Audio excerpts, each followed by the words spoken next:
आज से करीब 8,000 वर्ष पूर्व, जब नदियां संगीत सुनाती थीं, जंगल जीवित प्राणियों की तरह सांस लेते थे और राजा सिंहासनों पर बैठते थे, ऐसे राजा जिनकी एक आदशा जीवन और मृत्यु का निर्णय करती थी।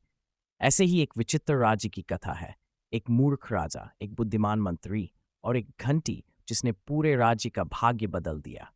ये कहानी है सत्ता के दंभ से करुणा तक के अद्भुत सफर की। तो बैठ जाए अपने कल्पना के रथ पर और चलिए इस प्राचीन पुराकालीन कथा में, जहां एक गलत आदेश ने मचाया कोहराम और एक चतुराई ने रच दिया इतिहास। कहानी का आरंभ बहुत पुरानी बात है।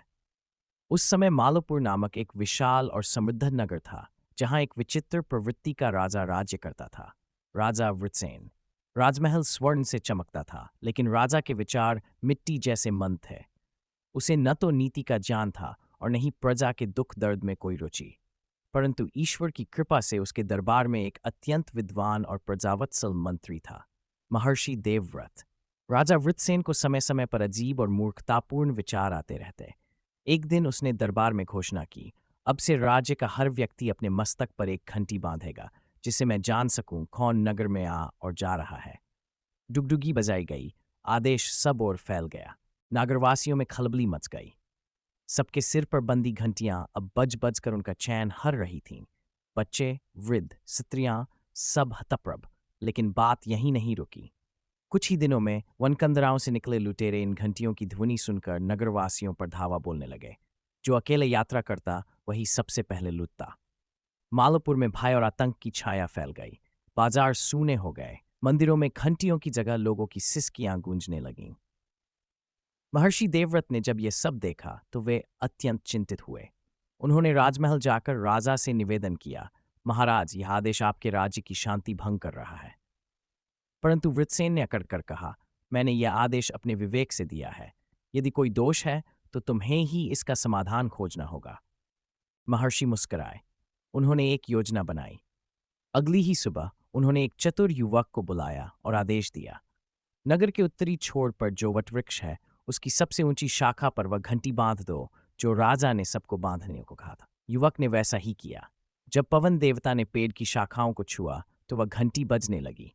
उसकी ध्वनि पूरे नगर में गूंज गई, जैसे आकाश स्वयं उद्घोष कर रहा हो, अब किसी को सिर पर घंटी नहीं बांधनी पड़ेगी।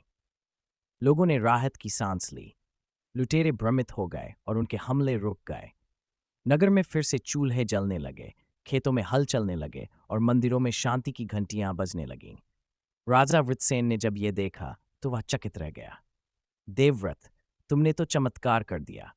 यह चमत्कार नहीं, महर्षि बोले, यह मात्र प्रजा की पीड़ा को समझने का प्रयास है।